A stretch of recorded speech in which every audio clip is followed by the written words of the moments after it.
Soyez tous bénis et je vous salue dans le nom puissant de Jésus-Christ.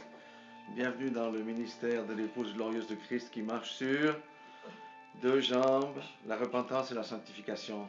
Amen.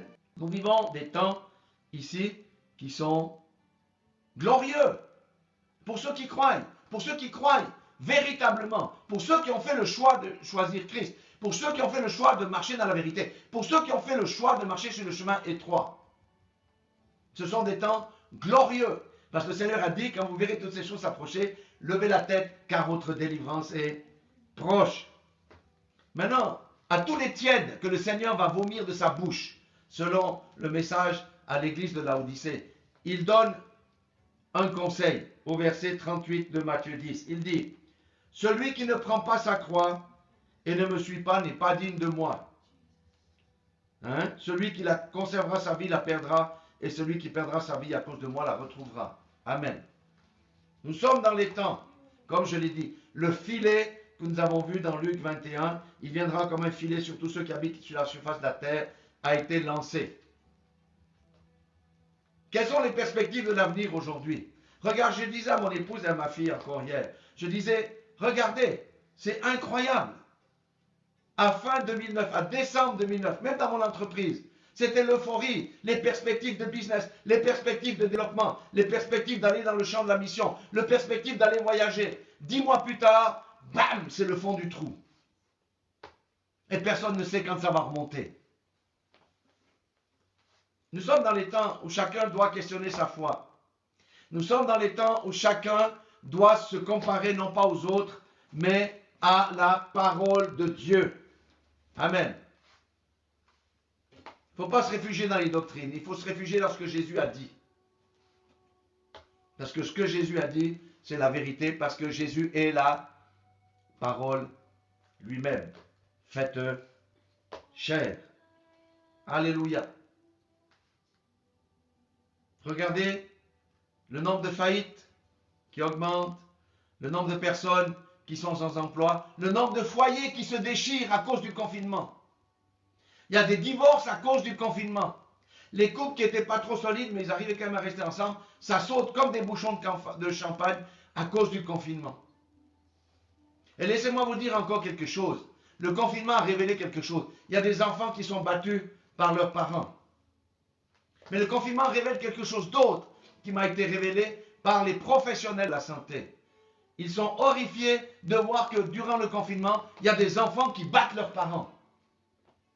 Il y a des enfants qui battent leurs parents. Vous m'avez bien entendu. Quel est le signe de cette société dégénérée? Nous avons abandonné les lois de Dieu. Nous avons accepté des lois iniques. Et le prix à payer est terrible. Et aujourd'hui, nous sommes dans un filet. Amen. Mais, il dit ici pour nous, au verset 36, « Veillez donc et priez en tout temps, afin que vous ayez la force d'échapper à toutes ces choses qui arriveront, et de paraître debout devant le Fils de l'homme. » Ça, c'est la bonne nouvelle pour vous et moi. À condition que nous veillons et que nous prions. Amen. Il est dit, afin que vous ayez la force d'échapper à toutes ces choses qui arriveront. Nous aurons une protection spéciale lorsque ces choses vont aller en augmentant et nous serons protégés. C'est ce que la parole de Dieu dit. Afin que vous ayez la force d'échapper à toutes ces choses qui arriveront. Amen. Si nous veillons, si nous prions, nous échapperons bien qu'étant dans le filet. Parce que nous sommes une lumière, nous sommes des lumières. La lumière chasse les ténèbres. Et Dieu va se glorifier dans cette situation, en nous et au travers de nous. Et de façon glorieuse. Ça, c'est vraiment la bonne nouvelle. Alléluia. C'est la bonne nouvelle. Si nous commençons à gémir comme les païens, c'est foutu. Ça veut dire, où est ma foi? En quel Dieu j'ai cru? N'est-ce pas que Jéhovah, c'est aussi Jéhovah Sabaoth, celui qui combat. Jéhovah Tzidkenu, n'est-ce pas le Dieu de justice? Ne fera-t-il point justice à ses élus? Jéhovah Rapha n'est-il pas le Dieu de la guérison? N'est-il pas celui qui va nous guérir? Jéhovah Nissi n'est-il pas le Dieu de notre bannière qui va nous protéger? Jéhovah Shalom n'est-il pas le Dieu de paix qui va nous garantir la paix dans ce chaos, dans ce filet. Alléluia. Jéhovah Jireh, n'est-il pas le Dieu qui pourvoit? Peut-être que nous aurons moins à manger que d'habitude. Mais Dieu là qui nous aime va pourvoir pour nous parce que nous sommes ses élus. Nous sommes son petit reste qui doit manifester sa gloire au temps de la fin. Alléluia. Alléluia. Ça c'est la bonne nouvelle pour nous. Amen. Parce que nous avons fait un choix. Mais viendra le moment où nous allons ouvrir nos bouches de manière surnaturelle avec la puissance de Dieu pour donner cette bonne nouvelle aux autres. Amen. Vous savez que nous portons à nos pieds, qu'est-ce que nous portons? Les chaussures du zèle que donne l'évangile de paix. Dans ce filet-là, les gens n'ont pas de paix. Parce qu'ils se tournent à droite, ils voient les mailles du filet. Ils regardent en haut, ils voient les mailles du filet. Ils regardent en dessous, ils voient le filet. Ils regardent à gauche, ils voient le filet. Oh, allons derrière. Derrière, il y a le filet. Il y a les mailles du filet. Et ils n'ont pas la paix. Mais qui donne la paix du cœur? C'est Jéhovah Shalom.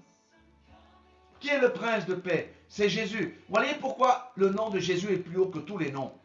Parce qu'il contient le Dieu de paix, le Dieu de justice, le Dieu de la guérison. Il comprend tous les attributs de Dieu.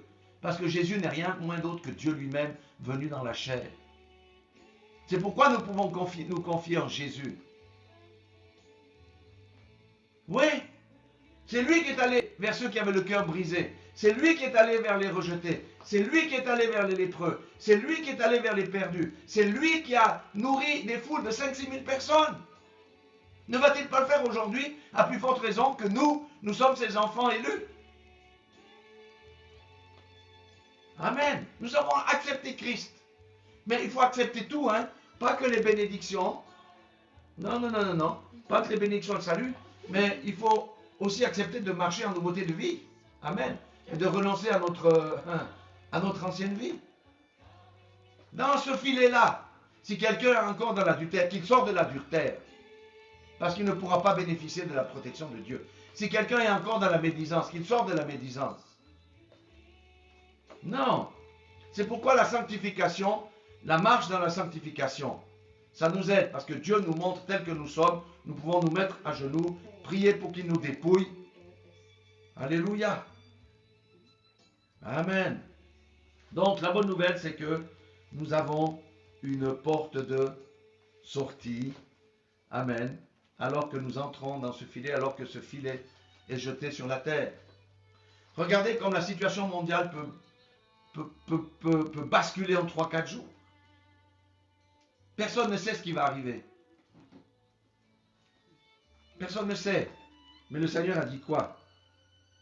Le Seigneur nous a dit que le moment vient où tout doit arriver à son terme. Amen. Alléluia. Donc, c'est ça vraiment la chose dans laquelle nous devons entrer. Amen. Alléluia. Il n'y a pas d'autre chemin. Jésus est le chemin, la vérité et la vie. Et c'est ça que nous devons marteler autour de nous. Alléluia. Alléluia. Vous savez, quand nous revêtons l'armée de Christ, l'armure que nous a donné le Seigneur, nous mettons la cuirasse de la justice. Quelqu'un ne peut pas revêtir la cuirasse de la justice sans marcher dans la droiture. La droiture, c'est marcher selon Dieu, c'est tout. Amen. Et si on s'écarte, si on fait quelque chose de faux, eh bien, qu'est-ce qui se passe? Eh bien, simplement que nous nous repentons et la chose, elle est réglée. Amen. Alléluia. Tout a un sens dans ce que Dieu nous a donné pour nous défendre dans ces temps de la fin. Le casque du salut pour maîtriser nos pensées, protéger, hein? Parce que c'est pas ce qu'on entend qui descend dans le cœur que ça produit des problèmes. Et la cuirasse, ça protège le cœur. Le casque du salut, ça protège la tête. Le bouclier de la foi, hein, c'est toute l'incrédulité que le diable envoie sur la terre aujourd'hui contre quiconque vit sur la terre. Mais nous savons en qui nous avons cru. Ce que font les hommes, les mesures que prennent les hommes, c'est pas ça qui va sauver l'homme. Le vaccin, est-ce que c'est ça qui va délivrer les gens du Covid? Non. Le Covid n'est que la manifestation de la méchanceté de l'homme. C'est tout. Il y a quelque chose de bien plus grave qui ronge l'humanité, plus grave. C'est le péché. Et contre le péché, il n'y a pas de virus. C'est le sang de Jésus. C'est la seule chose. Amen. Et avec l'épée de l'Esprit qui est la parole de Dieu, nous pouvons véritablement tailler en pièces l'ennemi. Nous avons une puissance qui nous a été donnée par le Seigneur Jésus, qui nous a été transmise par le Seigneur Jésus-Christ lui-même. Et c'est pour ça que l'armure doit être mise tous les jours. Tous les jours. Ne sortons pas sans notre armure. Non. Et le soir, faisons notre examen de conscience. Amen. Et la ceinture de la vérité, ce n'est pas la vérité de l'homme, c'est la vérité de la parole. Si l'homme dit, il n'y a pas d'espoir, nous sommes foutus. La parole de Dieu dit quoi? L'Éternel campe autour de ceux qui le craignent. La vérité de la parole va au-delà de la réalité des cinq sens. Je répète, la vérité de la parole de Dieu va au-delà de la réalité des cinq sens. Amen. Ça, nous devons comprendre ça. Parce que le diable vient nous dire, non, mais cette fois-ci, c'est cuit. Cette fois-ci, il n'y a pas de chance. Cette fois-ci, tu es foutu. La maladie t'a gangréné, tu es foutu. Non. La parole de Dieu dit, la vérité dit. Alléluia. Si quelqu'un est malade, qu'il appelle les anciens, qu'il loigne d'une et qu'il prie pour lui, et qu'il confesse ses péchés, s'il a accompli quelques péchés, ils le seront pardonnés. Amen. Mais la chair nous dit, c'est foutu. Le diable nous dit, c'est foutu. Voyez, c'est pour ça qu'il est bon de faire taire les voix que nous entendons avec ces journaux télévisés. Toutes ces choses-là, c'est vrai. C'est vrai, concentrons-nous sur la parole de Dieu. Les gens vont vous dire, déjà dans la rue, c'est foutu, il y a ci, il y a ça. Je dis non. Mais vous êtes joyeux, monsieur? Oui, je suis joyeux. Ah bon, c'est rare. Pourquoi vous êtes joyeux? Parce que moi, je sais en qui j'ai cru. Amen. C'est le Seigneur des Seigneurs, le Roi des Rois, le Dieu Tout-Puissant révélé dans la chair. Son nom s'appelle Jésus-Christ, le nom au-dessus de tous les noms. Même si ça va mal, j'ai la paix dans le cœur. Mais comment on peut avoir la paix avec tout ce qui arrive? Vous n'avez pas peur? Non, je n'ai pas peur. Parce que la Bible dit qu'il m'a racheté à grand prix. Il m'a dit, voici, je suis avec vous tous les jours jusqu'à la fin du Covid. Non, jusqu'à la fin du monde. Amen. C'est pourquoi nous avons des hommes faits, des femmes faites à maturité en maîtrisant la parole de Dieu pour l'utiliser comme une épée lorsqu'on vient vous essayer de vous mettre dans la dépression et toutes ces choses-là. Voyez, il y a une parole qui dit aussi dans la Bible, ne ferai-je pas justice à mes élus qui crient à moi jour et nuit? Amen. Alléluia. C'est la vérité. De poisson, c'est le saumon. Amen. Alléluia. Je disais, nous vivons dans des temps là. Et maintenant, nous allons aller dans Marc. Allons dans Matthieu, pardon, chapitre 13. Alléluia. Et je vais vous montrer pourquoi nous sommes dans le filet. Le monde entier est dans le filet. Amen. Parce que Dieu a prévu un temps pour toutes choses. Amen. Alléluia. Dieu a prévu un temps pour toutes choses. Alléluia. Alors, on dit Matthieu chapitre 13, verset 47, où il donne cette parabole. Vous savez que Jésus parlait beaucoup par parabole. Il dit ceci. Le royaume des cieux est encore semblable à un filet jeté dans la mer et ramassant des poissons. Amen. De toute espèce, de toute race, jaune, vert, non vert, oui, il n'y en a pas des verts, des noirs, des blancs, des jaunes, des métis, des cafés au lait, de toute race, de toute religion, hein, de toute religion, c'est ça les poissons. Et il dit verset 48, écoutez bien ceci, quand il est rempli, les pêcheurs le tirent, et après s'être assis sur le rivage, ils mettent dans des vases ce qui est bon et ils jettent ce qui est mauvais. Il n'y a pas besoin d'une révélation spéciale pour comprendre, parce qu'il donne la révélation de cette parabole au verset 49, il dit, il en sera de même à la fin du monde.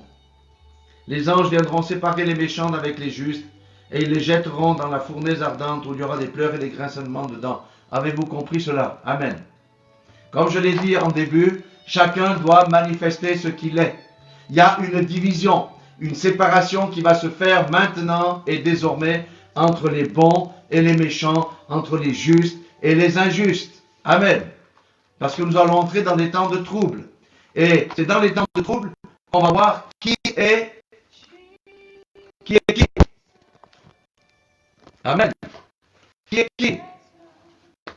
Ça va se manifester. Ça doit se manifester. Alléluia. C'est la vérité. Ça doit se manifester. Maintenant, la bonne nouvelle, c'est comme je l'ai dit, on l'a dit tout à l'heure, le Seigneur nous dit de nous préparer. Alléluia.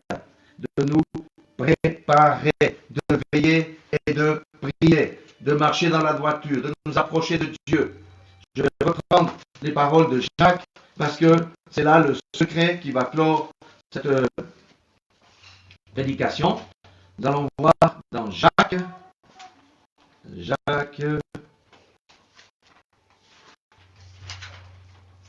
voilà, Jacques chapitre 4. Vous savez, j'aime beaucoup l'évangile de Jacques. Pourquoi? Parce que c'est l'évangile pratique. Amen. Je ne sais pas pourquoi j'ai encore ce truc ici. Voilà. Alors, Jacques chapitre 4, verset 7. Soumettez-vous donc à Dieu. Vous voyez, frères et sœurs, beaucoup de gens essayent de résister au diable, mais ils sont vaincus. Pourquoi? Parce qu'ils ne sont pas soumis à Dieu. Être soumis à Dieu, ça va être soumis à la parole de Dieu, soumis à ce que le Saint-Esprit nous souffle dans l'oreille. Alléluia. C'est la étape numéro. Soumettez-vous donc à Dieu. Amen. C'est l'étape 1. Là, nous sommes déjà dans le bon bateau. Amen. Et chaque chrétien peut se regarder, est-ce que je suis soumis à la parole ou pas? Résister au diable. Comment on résiste au diable? Avec l'armure. Amen. On lui taille les croupilles. On le frappe. Quand ces esprits viennent nous déranger, on frappe ces esprits. C'est pourquoi nous devons être revêtus. Résister au diable. C'est divorcer d'avec lui. C'est refuser les propositions qu'il nous fait. C'est comme ça qu'on résiste au diable. Pour ne pas lui laisser une porte d'entrée dans la maison. Amen. Alléluia. C'est ainsi qu'on résiste au diable. Approchez-vous de Dieu et il s'approchera de vous. La Bible dit d'entrer dans le lieu secret. Alléluia. Qu'est-ce que ça veut dire d'entrer dans le lieu secret? Amen. Ça veut dire quoi? Ça veut dire le lieu de la communion. Ça peut être dans ma chambre à lessive, ça peut être dans ma chambre à coucher, ça peut être dans un bureau, ça peut être dans le jardin. J'ai un lieu secret où je suis en communion avec mon Père, avec Dieu, et je peux tout lui dire. Si je suis content, si je suis heureux, bon, si je suis triste, si j'ai un souci, si j'ai quelque chose qui me pèse. Amen. Et lui, il va nous le rendre. Amen. Alléluia. C'est ça, s'approcher de Dieu.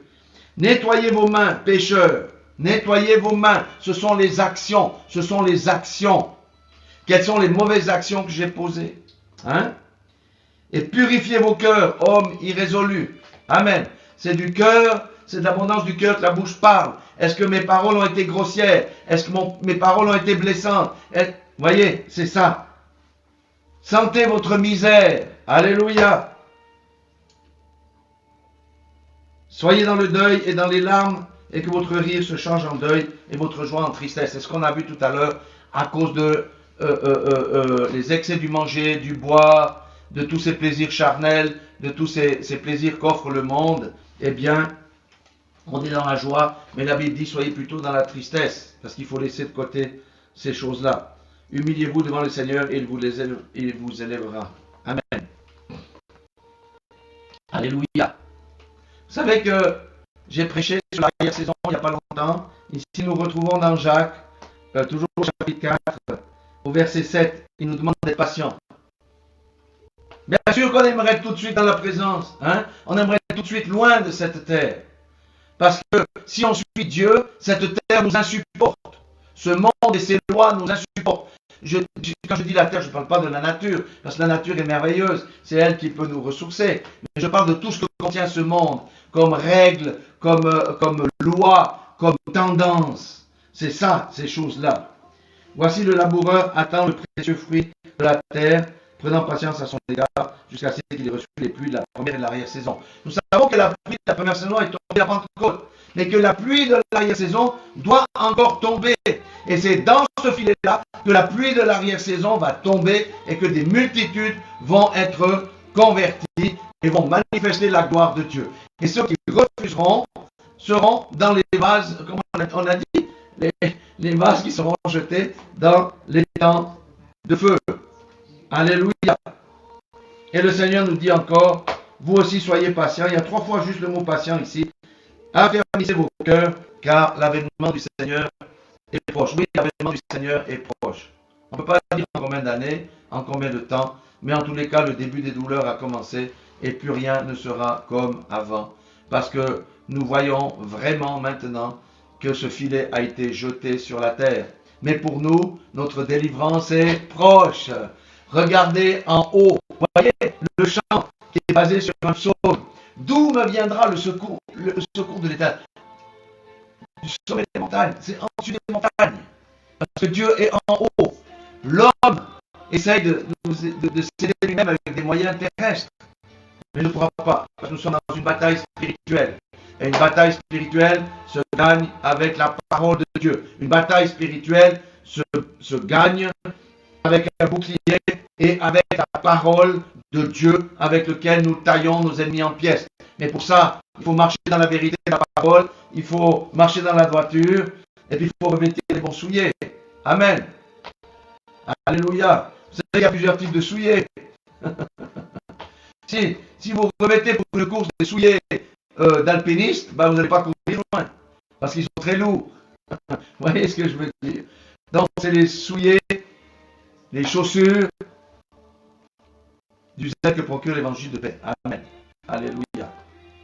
Alléluia. Nous devons être réconfortés lorsque nous voyons toutes ces choses arriver et ne pas céder à la panique. Non, le diable attrape tous les chrétiens qui ont peur. Mais comment je vais faire? Comment ça va tourner? Non. Nous avons Jéhovah Sabaoth avec nous. Nous avons Jéhovah Jireh, celui qui pourvoit. Jéhovah Rapha, Jéhovah Nissi, Jéhovah Tzidkenu. Tout ça, c'est rassemblé en un nom qui est au-dessus de tout nom, au nom de Jésus-Christ. Parce que Jésus a rendu justice aux pauvres. Jésus a guéri les malades, délivré les possédés. Il a apporté la paix dans le cœur. Il a nourri des foules. Alléluia. Vous savez que Jésus-Christ, sur la terre, lorsqu'il est venu, il a manifesté le caractère de l'agneau, mais lorsqu'il reviendra, ça sera le caractère du lion. Ça ne sera plus le petit bébé dans la crèche. Ça sera le lion.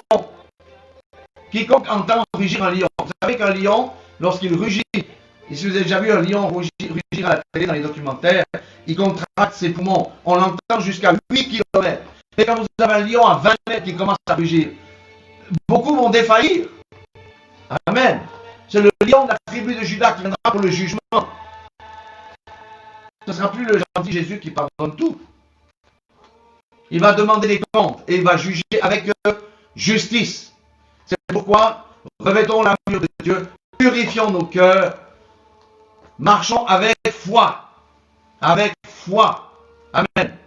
Parce que nous sommes protégés. Vous savez, les anges sont des grands ministères aux saints. Nous sommes ces saints sur la terre. Et il y en aura encore d'autres. Nous sommes dans sa protection. Nous sommes sous sa protection. Nous sommes sous le sang. Restons dans cette position. Continuons à marcher sur le sentier étroit. Continuons à laver nos cœurs. Continuons à faire notre examen de conscience. Et tout ira bien. Ne regardons pas à tout ce que disent les politiques et toutes ces choses. Ne regardons pas aux œuvres de l'ennemi qui sont en train de se passer pour contraindre l'humanité à marcher selon son bon plaisir. Non, faisons de la résistance. Et la résistance se fait avec la parole de Dieu. Alléluia. Voilà ce que je voulais partager avec vous en ce jour. Amen. Donc, vous savez que les temps sont difficiles, ils deviendront encore plus difficiles. Amen. C'est une promesse du Seigneur. Le Seigneur a dit, quiconque même me suivre subira la persécution. Bien sûr que ce n'est pas agréable. Mais laissez-moi vous dire qu'il y a des gens qui ont perdu la vie à cause de Christ, ce sont les martyrs. Mais si quelqu'un est destiné à être un martyr, le Seigneur va l'équiper pour faire face à cette ultime manifestation de la foi, qui est la perte de sa vie pour le Christ. Amen. Non pas être effrayé par ces choses-là, parce que lorsque nous regardons le monde, l'homme vit aujourd'hui, allez, 100 ans, il y en a beaucoup des centenaires. Mais 140 ans, il n'y en a pas beaucoup. Les 130 ans, il n'y en a pas beaucoup. Les 120 ans, il n'y en a pas beaucoup. Par contre, la notion d'éternité, c'est bien plus que 120 ans. Ça n'a pas de fin. Amen. Et on peine à imaginer le ciel. On peine à imaginer les nouveaux cieux et la nouvelle terre, parce que lorsque nous serons morts, nous n'allons pas jouer de la harpe sur un nuage. Nous allons venir sur des nouveaux cieux et une nouvelle terre. Amen. Exemple de pollution. Exemple de péché. Exemple de malheur. Ça sera juste quelque chose de glorieux. Amen. Et sur ces nouveaux cieux et nouvelles terres, il y aura des récompenses qui seront données. Certains auront des couronnes. Amen. Certains auront des villes, des cantons. Certains n'auront rien du tout, parce qu'ils ont cru, mais ils n'ont pas produit de fruits pour lequel le Seigneur attendait qu'ils produisent. Ils seront juste des sujets dans ce nouveau royaume. Donc, voyez, regardons la perspective qui nous attend, et non pas la situation dans laquelle nous vivons. Amen. Soyez tous réconfortés, soyez tous affermis, ne vous relâchez pas, aucun de nous ne se relâchera. Amen. Serrons bien la ceinture de la vérité, mettons l'armure tous les jours, et commençons à beaucoup prier pour le corps de Christ, pour tous nos frères et tous nos sœurs, ça c'est notre ministère, qui se sont égarés, qui sont partis dans la facilité, qui ont écouté un autre Jésus, un autre évangile. Il faut qu'ils reviennent à la maison. Amen. Et ceux qui ont le ministère des païens, eh bien, ce n'est pas un problème. La bonne nouvelle sera prêchée jusqu'aux extrémités de la terre. Ça veut dire que ce n'est pas uniquement la connaissance, c'est avec la manifestation de la puissance. Alléluia. Soyez tous bénis dans le nom puissant de Jésus-Christ. Et que le Seigneur nous vienne en aide, véritablement, pour ces jours qui viennent. Mais vous savez, la Bible est sage, elle nous dit chaque jour suffit sa peine. Ne regarde pas trop loin aux événements. Par contre, reste focalisé sur ton futur en Christ, sur notre destinée. C'est ça que nous devons faire aujourd'hui. Stoppons les bruits du monde. Stoppons les bruits du monde. Alléluia. Soyez tous bénis dans le nom puissant de Jésus-Christ. Rappelez-vous une chose, Jésus aime ceux qui le servent. Et Dieu aimerait aussi que tous les autres parviennent à la connaissance de Christ et soient sauvés de périssent point dans la géhenne, dans les temps de feu de l'assommement. Soyez bénis dans le nom puissant de Jésus-Christ. Amen.